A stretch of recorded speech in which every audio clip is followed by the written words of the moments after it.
Well, today is the last Sunday of Pride Month, and the title of the talk is Love is Love. And that gets used a lot to describe the okayness of love in human relationships showing up lots of different ways. And in New Thought, we can take it back to principle. There is only love. There is one infinite creative power that creates everything, that is sharing its very energy and substance as its creation. That sharing, that creativity is love itself. That is love, the giving of self to bring something new into the world. So there's only love. And that's the happy-clappy part of the teaching, that there's only love, kumbaya. And unfortunately, sometimes what happens in our world of experience doesn't look like love. Sometimes it looks like pain or tragedy or difficulty or challenge or anger or hatred or fill in the blank. There are wars going on in the world at this particular time. There are challenges and difficulties. There are stories that show up on the news where we say, how could that possibly be love? And as I have described before, during the process of life unfolding, there are experiences, there are reactions and responses to the experiences, and then there is growth beyond the experience. And when we're looking at that unpleasant, uncomfortable experience that's leading to personal growth or transformation in some way, sometimes it's really difficult to call it love. I went to a funeral visitation on Friday evening, and a lifelong friend of mine, I've known him for over 40 years, and been friends with his brother. His brother was killed in a tragic accident a week earlier. And as I was talking to my friend and discussing my ministry and his atheism, he says, yeah, that's why I'm an atheist, because I can't believe that a loving God would let something like that happen to my brother. And I feel for him. Yeah, because, this is a tragedy. This is a tragedy of a life cut short and a family that's now on a different path and trajectory than they thought they were going to be on a week earlier. And it doesn't necessarily do any good to point out that that infinite creative power that creates everything didn't force him to go do that led to the accident, and didn't prevent him from doing that. We have free choice. There's all sorts of possibilities that are available. So in the big picture, that freedom that we have to make our choices, to live our lives, that's love unfolding. That's the way the possibility is showing up. And it's really difficult to make that case to somebody who has just lost their brother. So I understand. There's only love, and sometimes it doesn't look like love. And our job is to be open to the possibility of the love revealing itself, and for things to get better. When we say love is love, generally we're talking about love in relationships. And for love is love to be meaningful, the relationships that we're discussing have to be mutual. I think they have to be consensual. And they have to be geared towards creating happiness for the people who are in those loving relationships. When you have that, and there is not a power differential, where there is somebody who is either the boss or predatory or victimizing somebody else, there's no abuse going on. That when we have a mutual, consensual relationship based on the happiness of the people who are in the relationship, that's what we mean when we're talking about a loving relationship. In those cases, love is love. And as with the divine possibilities, the infinite love showing up in all sorts of different ways, we don't need to understand it. It is not up to me to be able to understand what's going on in somebody else's relationships, because every time I try to project myself onto what somebody else has going on, I'm in judgment. How in the world am I going to be deciding what's okay for somebody else? There's a quote, the heart wants what it wants. There's no logic to these things. You meet someone and you fall in love, and that's that. And that's what happens. Love is love, and it happens. I'll tell you a story. There was a girl in my teen group 10, 15 years ago. And I'd been friends with the family forever. And as this teen grew into young adult, eventually came out as trans. So the body didn't match the body image, and was now a man. And there was a name change that was involved in that. And I had a little bit of a challenge with the name, and I had a bigger challenge referring to this youngster, this young adult, as he, because I had lots and lots of experience of calling this youngster she for as many years as I had. And you know what? It's none of my business. That's my challenge. That's something that I get to deal with. Okay, so get over it. And then the other thing is that there was another name change, and then another name change, and name changes kept happening, and I'm confusing. Okay, what's his name now? What's going on? And when I found myself being inconvenienced, it's like, it's none of my business. Love is love. If that's what he is drawn to, then that's how love is unfolding. So I get to be loving and supportive and let go of my judgment and get out of the way. And I've happened to become friends with another minister. His name is Darrell Watkins. He's the senior minister at Sunshine Cathedral down in Fort Lauderdale, Florida, which he refers to as Queer Church. And one of the ministries that they have, there's a room upstairs on one end of the building where the trans community gathers. And he pointed out to me a couple of years ago that they almost never come to the Sunday celebrations. The times that they do come to the Sunday celebrations is when there's a naming ceremony, when one of them is going to be accepting or claiming a new name. And that's when they all show up. And that's what's important to them.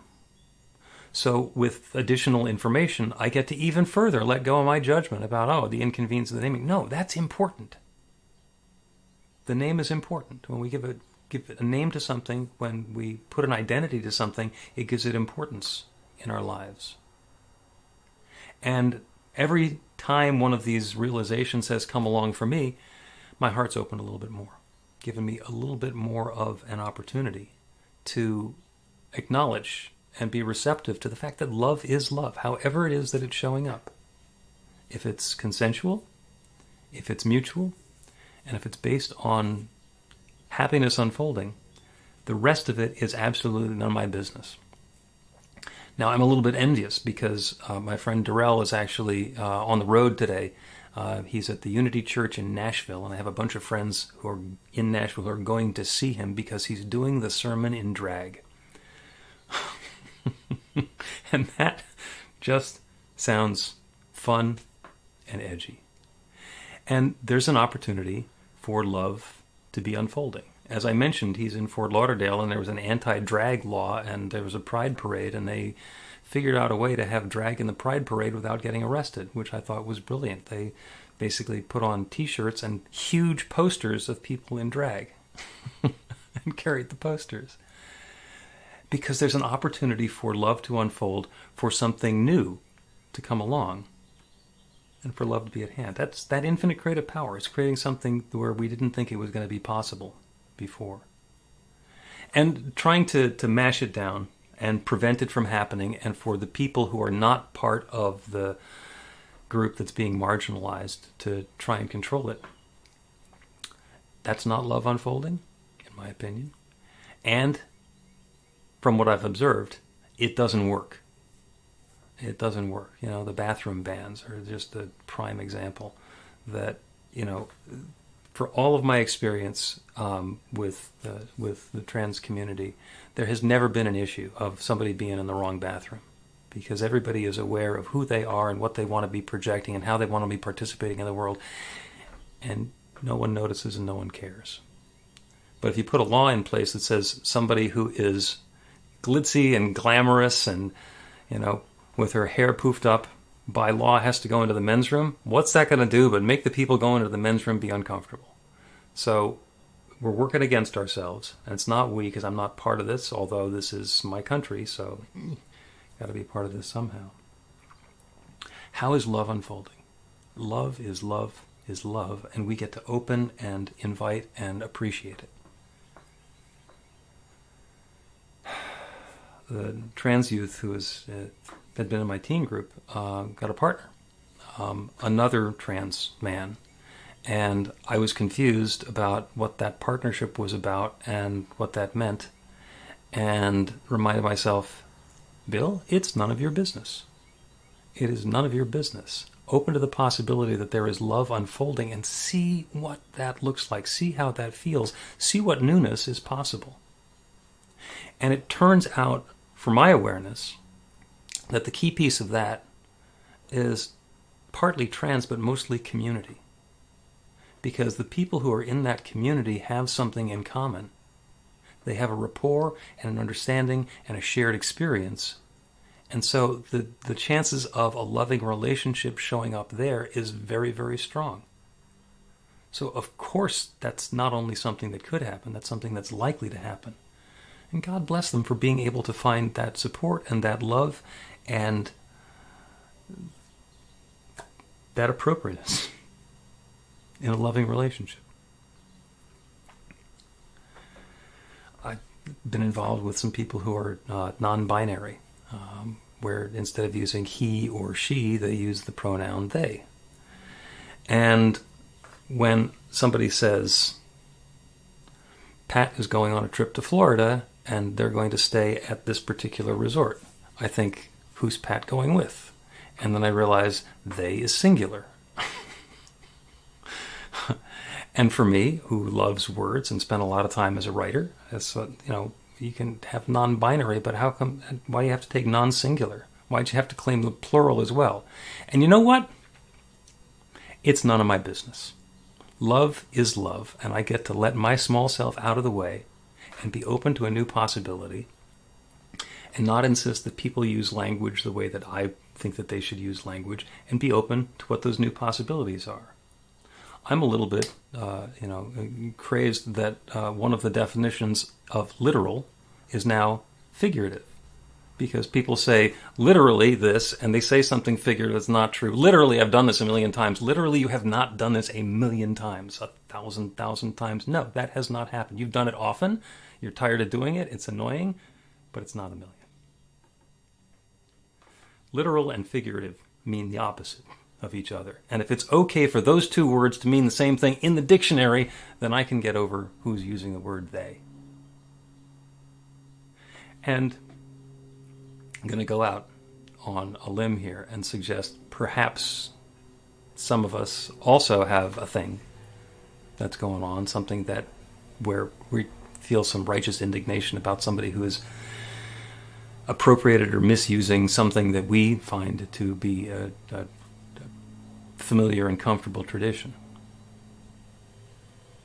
And on the one hand, we are free to claim our tradition and get out of our own way. Let it go. Get over it. Let go of our judgment to allow that new possibility to unfold. Hannah's sharing a pronoun song in the chat that's on YouTube. There are new ways to think about things all the time. And because that's what we're all about, we're about new thought, having a new idea, inviting a new experience, and having change happen in our lives and in the world around us, we're leaders in this. If you find yourself being in judgment, being resistant to something that's going on in the world around you, you can look at the thing, you can dive in, try to understand it, have some curiosity about whatever it is that's going on, and spend some time looking at yourself. Part of it is what we're looking at, and part of it is what we're looking with. New possibilities are unfolding all the time. Our musician next week is Jeff Lesser, and he has not played New Thought Philadelphia in an awfully long time. I first met Jeff when I first got into this teaching in the 1990s. It was in Tampa, Florida, and he was together with his partner, Jeff, and they had a union ceremony, and I think also it was in the late 90s, because it was not legal for them to be married. the law did not allow a gay couple to be married. So they had a union ceremony where they claimed their commitment to each other. And they'd been together for a while, and they were perfect for each other. So it was a cool sort of thing. And the date was October 19th. And 17 years later, they had moved to Philadelphia. I had moved to Philadelphia. I was in ministry at that point. And the law changed. And suddenly in 2014, it was possible for a gay couple to be married. And within 24 hours, we had emails to each other, both of us suggesting the same thing, me offering to do the wedding ceremony and they asking me to do the wedding ceremony. So on their 17th anniversary, I had the opportunity to do that. And it was love unfolding. That's what love looks like. When it's right for the people who are involved, when it's a mutual consensual relationship that's based on happiness, love is love. And it continues to unfold and reveal itself. And I continued doing gay and lesbian weddings until finally I did a straight one. And it turns out my congregation here, thank you guys for supporting me in doing all of that, because love is love. Love is love. So when it's Pride Month, it's easy to put a label on and say, oh, this is what we're talking about, the LGBTQ community and respecting them. And the other 11 months of the year, it's equally important. And when something comes up for me, when something comes up for you, when there's an opportunity for something new to unfold itself, this might be love. This might be love unfolding. It might not look like love initially, but it's love unfolding. And how can I open myself up to that possibility? So we've kicked off summer. There's brand new possibilities unfolding for each of us. And I invite you to embrace what's familiar and comfortable and lovely. And also to embrace